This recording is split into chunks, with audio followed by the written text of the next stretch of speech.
saddle your camel? Say it with me.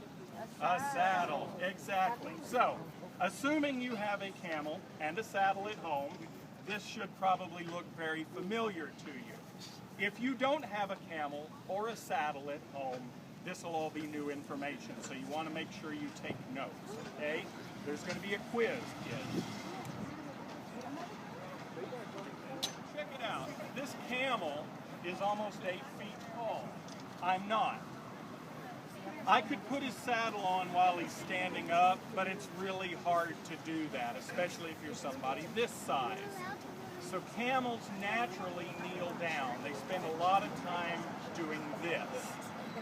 I ask him to do it when I'm ready to saddle or to load gear on him or to mount up and ride, because again, he's almost 8 feet tall and I'm not.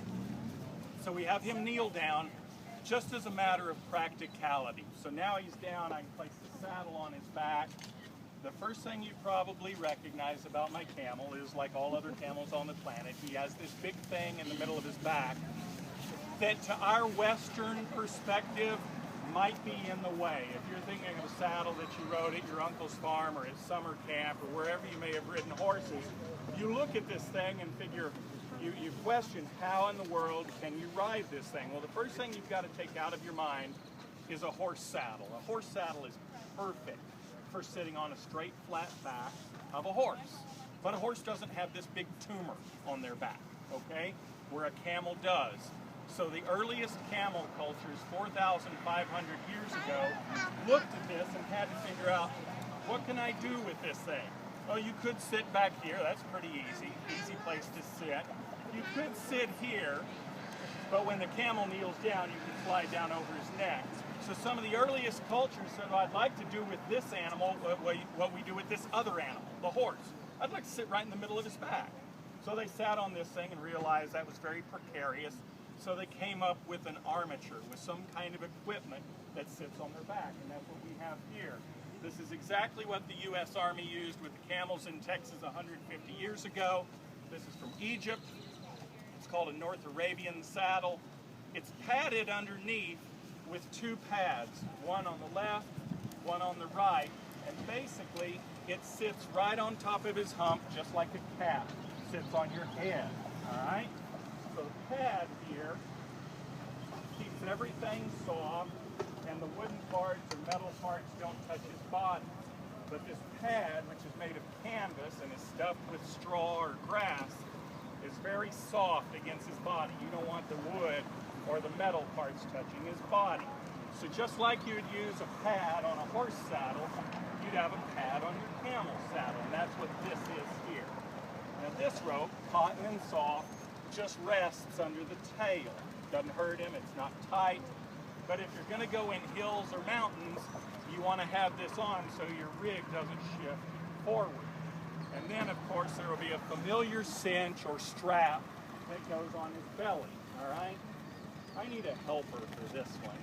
Somebody with long arms, can you give me a hand, buddy? Here's what I want you to do. I want you to take this, and I want you to pass it right through here, all right? Just like that. Okay, you'll have to kneel down. You can take this right through here. You'll find a hole, and I'll go to the other side, and I'm going to take it from you. Got it. Thank you, sir. Everybody give him a big hand. He is a pro. He has saddled a camel one more time than you guys have. Then, of course, you buckle it just like the cinch on a horse. It's going to go under his belly, and this is what keeps the whole thing on.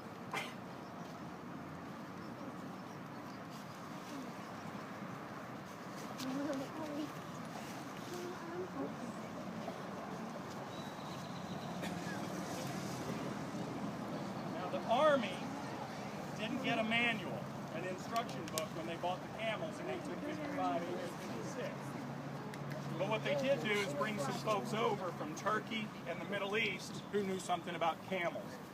They were the helpers who taught the soldiers, guys like me, how to work with the camels.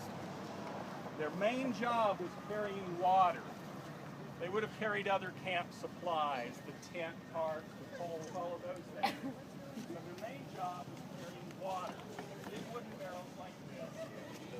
Once you had your camel knelt down, you could roll one barrel up to the left, one barrel up to the right, and with ropes, you could pick the barrels up, tie him to the saddle, and all day long he could march like a soldier carrying water. That was his main job. This saddle that the Army brought over was good for riding and for packing. So you can tie gear to it, and then you could have somebody sitting above. But the truth is, the Army didn't ride their camels. Most soldiers in Texas were what are called infantry. That means foot soldiers, guys who marched. All right, that was their job.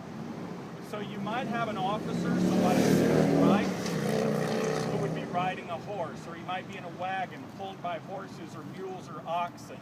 But the camels were strung together in a caravan, just like you see in movies or TV shows, each of them carrying water or other camp supplies.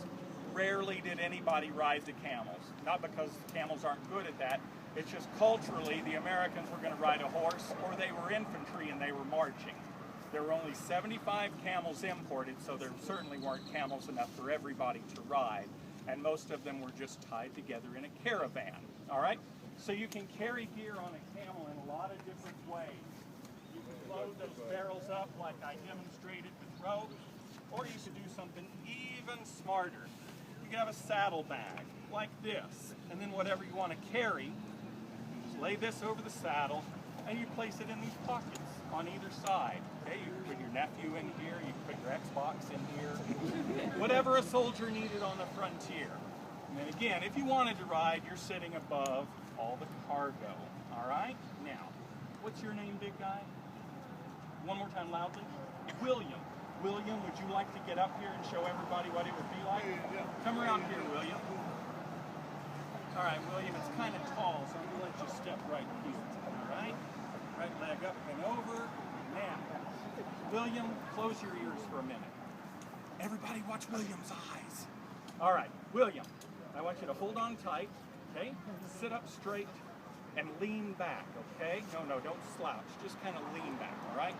The reason I want William to lean back is because when I ask this camel to stand, he's first going to rise with his rump, okay? And if William is leaned over, forward, tying his shoes or checking out the bling on my camel, when that camel stands up, if William's leaning forward, where is William going to end up? No, on YouTube. Okay? And I don't want William to become an internet sensation, all right? I want him to hold tight and lean back, head up, look really proud. You are the only person who's going to sit on my camel today, William. All right? You ready? He's going to stand up. Richard, come up. Hip, hip.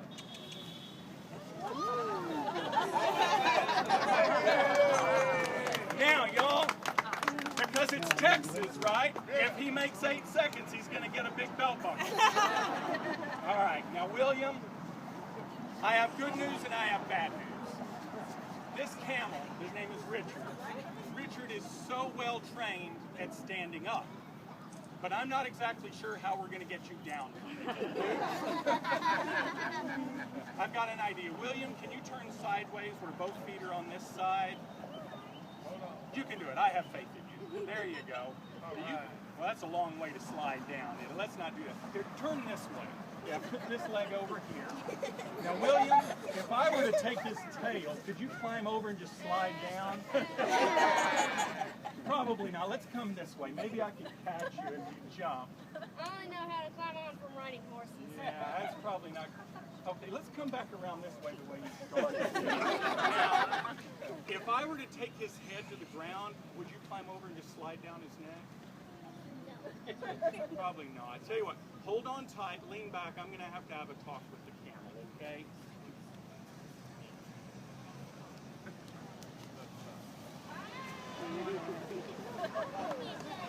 Can you turn that way? Now, guys, this is going to be William's pièce de résistance, all right? William, hold on here. I want you to bring your feet up and put them right here. Okay, stand up. Everybody watch this. This is going to be awesome. I know what stand up. I got you. I got you. Stand up. Okay, let me hold your hand. Now, we're going to count 3. Everyone's going to count 3, and I want you to jump down, all right? Everybody count with me. 1, 2, 3. Go, William! Hang on. I lied. It's not his last trick. William, watch this. You put your right hand here, put your left hand here. Now bend over and look at the ground and watch what the people do. Good job. All right. So guys, to kind of wrap it up in a nutshell, we're talking a period of time in Texas history after the gold rush, right? Post 1849, but before the U.S. Civil War. Don't let my uniform fool you. Folks didn't just all of a sudden after the attack on Fort Sumter start wearing this uniform. This is the United States uniform, U.S., okay? Prior to the Civil War, the Federals continued wearing this uniform, and the rebels simply took on a similar one in gray, all right? So this is the uniform of the folks who would have been working with the Camels from 1856 to the outbreak of war in 61. When 61 hit, Federal troops withdrew from Texas. Confederates came in control, including over Camp Verde, which was the home of the Camels near Kerrville in the hill country. So for about 5 years, the federal government owned camels. For another 4 years, the Confederate government owned the camels. After the war, they were sold, right? Raise your hand if you rode a camel to the museum today. They all died out, and in fact, all animals were put out of work. You probably didn't ride a horse either. You came in a car or a bus or a truck. As rail extended west, all animals were put out of work. Oxen, donkeys, mules, probably only up until the early 1930s, possibly 1940s in rural Texas, was animal power still used. By then, motor cars, of course, trains, airplanes, high-speed internet, SpongeBob SquarePants, and all the modern things we know today.